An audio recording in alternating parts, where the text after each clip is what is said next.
Imagine walking down, a bustling modern city street. You've got a coffee in one hand. You go to lean your bicycle against a standard, maybe slightly rusted iron railing on the sidewalk, and you don't even think twice about it. Right, it's just background noise. Exactly. But what you absolutely do not realize is that the metal pipe you just touched is actually a repurposed minecart track from a literally drowned subterranean city lying like 800 meters beneath your feet. Which is just, I mean, it's the perfect example of how the ground we walk on is layered with these invisible histories. Yeah. We treat cities like they're fixed environments, you know, but they are essentially living, breathing maps of human struggle and ingenuity and just raw survival. Welcome to another deep dive. Today we are unpacking a massive stack of historical research focusing on Taipei's Wenshan district, an area you might actually know today as Jingmei and Muzha. And whether you're a dedicated history buff, an urban explorer, or just someone visiting Taipei looking for something completely off the typical tourist grid, this deep dive is going to change how you look at, well, city streets, local temples, and even the curbs you step over. Oh, absolutely. We're basically decoding the hidden spatial narratives of the city, turning this research into a literal treasure map. And to really understand this map, we have to go back to when this area was a rugged, deeply challenging frontier. I mean, everything about this district was initially dictated by the complex, winding geography of the Jingmei River. It was a barrier, a resource, and a threat all at the same time. Exactly. If we look at the historical records, the physical terraforming of this district happens in these distinct overlapping waves. We're looking at 5 distinct layers today: water, faith, tea, coal, and human rights. And that very first wave was basically a massive fight against gravity. Right, the water that literally birthed the settlement. So back in 1739, a man named Guo Zhiliu is looking at the Taipei Plains. And the soil is incredibly fertile, but the farmers are trapped in this look at the sky situation. Meaning they're entirely dependent on unpredictable rainfall. Exactly. So Guo decides he's going to engineer a solution by bringing water from the much higher Jindian River all the way down to the plains. And this becomes the legendary Liu-Gong Canal project. Though calling it a project almost undersells it, right? It was a grueling multi-decade campaign. I mean, they weren't just digging a ditch in the dirt. These early laborers had to manually chisel and blast through solid bedrock. Wow. And crucially, they were pushing this infrastructure directly into the traditional hunting territories of the indigenous Taiwan people. Which naturally resulted in fierce, often bloody resistance. Yeah, the Taiwan were defending their ancestral landscape from massive ecological and physical disruption. So the canal builders had to form this complex joint stock company just to fund the armed guards and the specialized labor required to, carve out the main tunnel. And the engineering quirks they resorted to are just fascinating. Like, to get the water across the lower Jingmei River, they hit a wall. They didn't have modern pressurized pipes to shoot water underneath the riverbed. No, of course not. So they had to go over it. They built this massive wooden aqueduct, essentially a giant U-shaped trough suspended in the air right over the river. But human nature being what it is, the locals looked at this giant wooden water channel and immediately saw a free footbridge. Which was a total nightmare for the canal managers. Right. People are constantly walking inside the water channel to cross the river. They're damaging the fragile wood with their heavy tools, polluting the pristine agricultural water supply. So Guo Zhiliu's son eventually takes over the project, and he engineers a brilliant, if slightly aggressive, solution. He redesigns this wooden aqueduct, changing it from a U-shape to a triangle. A knife shape. Yeah, a knife shape with a sharp peak pointing straight up, so that the water flows safely through the enclosed bottom, but the top is too sharp and angled for anyone to balance on. It's so clever. I look at this and realize it's the 18th century equivalent of hostile architecture. I mean, it's exactly the same mechanism as those modern metal spikes you see on concrete ledges today to stop skateboarders. Human behavior management hasn't changed at all. That is a perfect analogy. You change the physical environment to force a change in human behavior. And that specific physical structure actually completely dictated the area's identity. How so? Well, in Taiwanese, the word for that wooden water trough is Jing'an. The end of the aqueduct, where the water finally poured out into the plains and where a massive settlement naturally grew, was called Jinwei, which literally translates to the tail of the aqueduct. Wait, but the map today says Jingmei. They completely erased that engineering history from the name. They did. And the mechanism behind that change is a classic example of top-down ideological shifts. By the 1950s, the government decided that Tale of the Scenery, which is what Jingmei sounded like, phonetically sounded unlucky or unrefined. So they changed it just because it sounded like bad luck. Essentially, yes. They wanted to project an image of elegant aesthetics rather than acknowledging the gritty, working-class engineering that actually kept everyone alive. So they formally changed the characters to Jingmei, meaning beautiful scenery. It's wild how easily a stroke of a pen can pave over decades of literal blood, sweat, and hand-carved stone. Absolutely. Now, if you are visiting Taipei, I highly recommend tracking down the remnants of this water layer. First, head to the Ji-Ying Temple in Zindian. Right beneath it, you can actually peer into the hand-carved stone water tunnel from the 1700s. It's a designated city monument now. And it's incredible to see in person. It really is. And second, just go walk the alleys of Jingmei Old Street. They curve and wend in ways that make absolutely no sense for a modern urban grid. That's because those alleys are the spatial negatives of the filled-in canals. The water is gone, but you're literally walking inside its ghost. And, building an infrastructure like that in a hostile environment requires more than just engineering. It requires incredibly tight community bonds. You have to protect the water, and you have to protect yourselves. Right, which brings us to our second layer, how they organize their spiritual and physical lives, which revolves heavily around the Anxi immigrants from Fujian. Yes.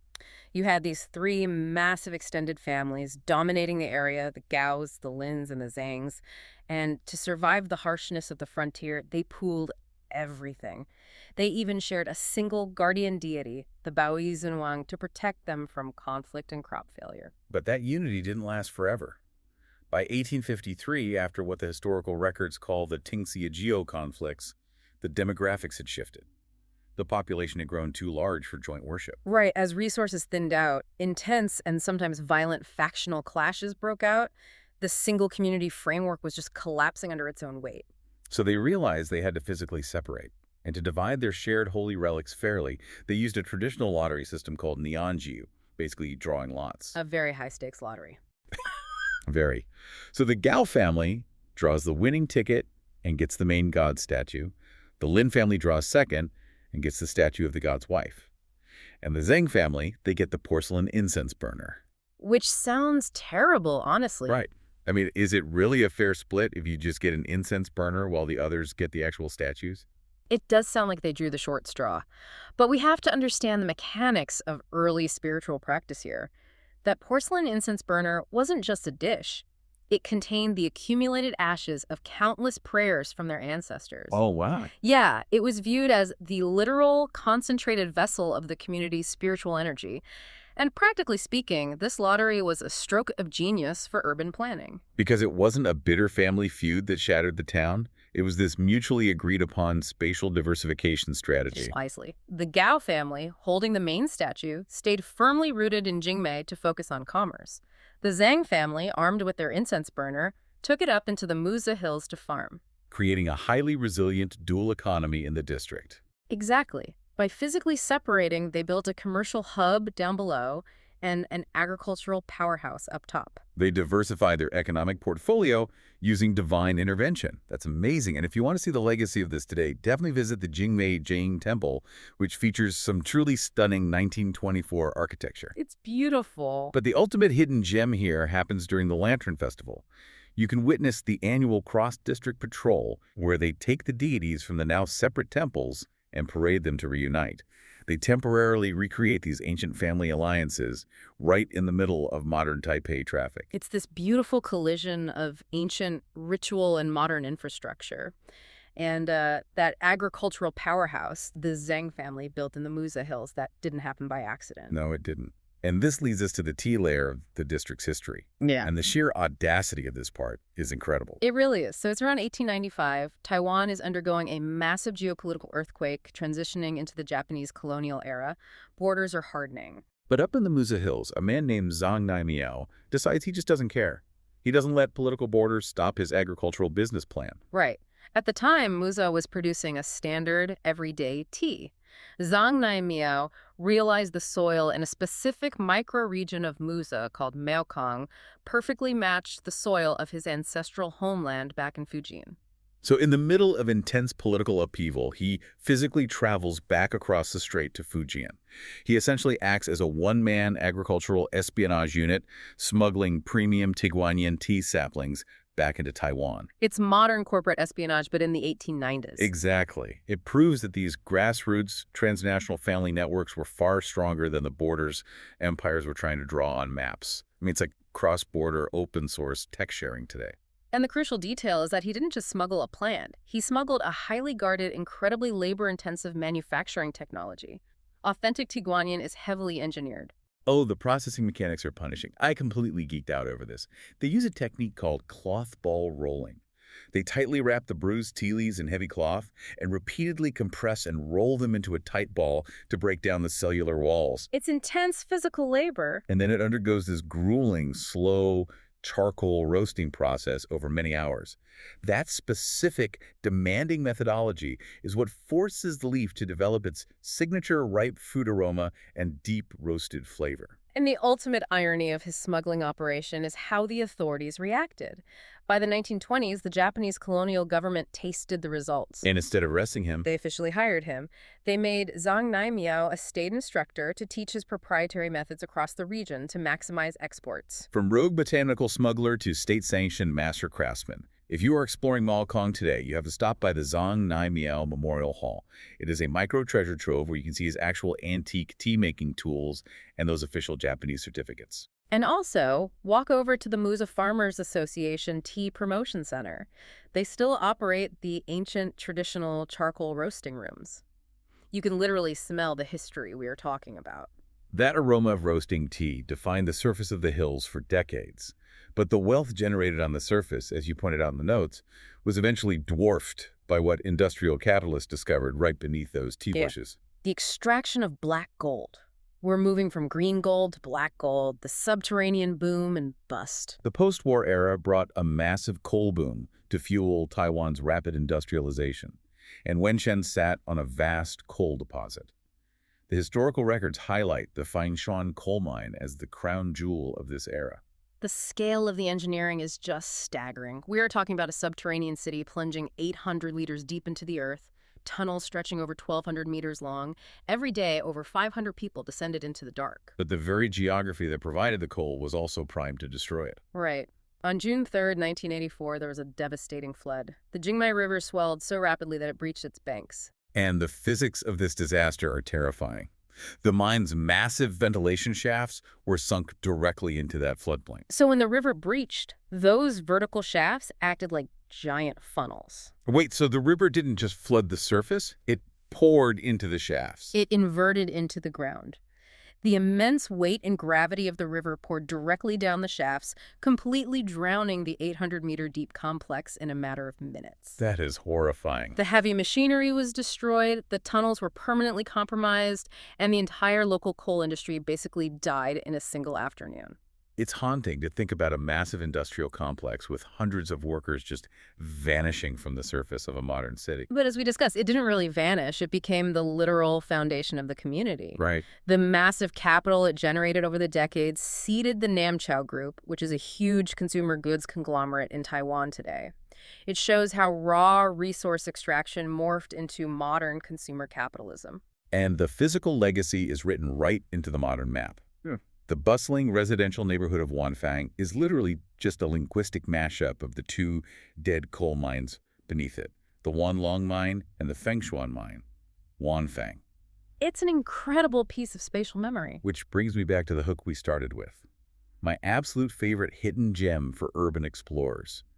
If you walk down Wanfang Road today, look closely at the sidewalk railings between building numbers 46 and 50. They aren't standard pipes. Exactly. They're solid, heavy iron rails repurposed directly from the old flooded coal mine carts.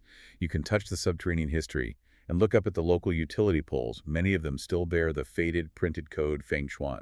Ghost labels of a vanished empire. And, that concept of history hiding in plain sight provides a necessary transition to our final layer. We are moving from the forgotten underground to a history that was intentionally hidden behind very high concrete walls. Yes. And before we dive into this next part, I just want to explicitly note for you listening that our sources now delve into the White Terror era and the Formosa incident And both of us want to clarify that we are strictly and impartially reporting the historical facts from the dossier here. Absolutely. We're taking zero political sides. We're just trying to understand how this deeply charged history physically shaped the district space. Right. So we are looking at the Jingmei Detention Center. During Taiwan's martial law period, the state heavily suppressed political opposition. This specific site in Wenshan was utilized as the highest-level military tribunal and prison for political dissidents. And the incredible spatial tension here is what the records call the wall of separation. Because on one side of this concrete wall, you have Jingmei Old Street. It's this bustling, vibrant, lively market. Ordinary citizens buying vegetables, the sheer noise of everyday life. But literally inches away, on the exact opposite side of that exact same wall, is the epicenter of state surveillance and political imprisonment. Two entirely different realities sharing a single physical barrier. And the micro-stories of how the inmates experience this space are just harrowing. In the cramped, heavily monitored cells, the prisoners were almost entirely severed from the world. The dossier details how their only connection to the outside was a tiny, 1-meter-high window located in the bathroom. Right, inmates would have to stand on their tiptoes, straining their necks just to catch a fragmented glimpse of the Jingmei River rolling by outside, desperate to see something moving naturally. And the architecture of the compound itself was deeply unequal.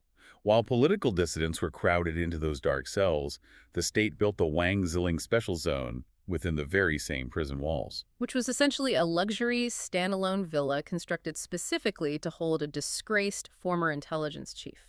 It physically manifested the stark inequalities even within the justice system. So, when Taiwan eventually democratized, what happened to this space? Well, in 2002, it sparked a massive societal debate. Developers wanted to sanitize the space, tear down the oppressive structures, maybe build commercial real estate, or transform it into a cheerful arts park. Which feels eerily similar to when they changed the town's name from Jianwei to Jingmei, prioritizing a pleasant aesthetic over the messy reality of the history. Exactly. But the political victims fought back fiercely against that erasure. They argued for preserving the authenticity of suffering. They made the case that true transitional justice requires physical spaces where society can confront its past. You have to feel the weight of the actual walls. And you can absolutely feel that weight today. You can visit the White Terror Memorial Park. If you go, pay attention to the architectural details at the entrance. The high walls are designed to simulate the visual oppression the inmates felt. But it's contrasted with cuts in the concrete letting in sunlight and white dove sculptures representing the desire for freedom. And the monument wall there allows you to look up the thousands of specific names, grounding massive political events in individual human lives. It's a profound experience. Which really brings us full circle. Wenshan District is a landscape defined entirely by its layers. It really is. I mean, think about the journey we just mapped out. From a river tamed by a knife-shaped aqueduct, to an incense burner that sparked a cross-border tea empire, to sidewalk railings made of minecart tracks, to a prison wall that divided everyday life from political history. Wenshan is a district built on spatial negatives and layered geography. And as we close this deep dive, I want to leave you with a final thought to ponder as you go about your day. Take a really close look at your own neighborhood. Yeah. Are there strange curves in the road that don't fit the grid? Unusual names on the utility poles right outside your window? How much of the mundane asphalt you walk on right now is actually the roof of a forgotten tunnel, the path of a buried river, or the invisible border of an ancient family feud? History isn't just in books, it's hiding in plain sight, right under your feet. You just have to know how to read the map. Thanks for taking this deep dive with us.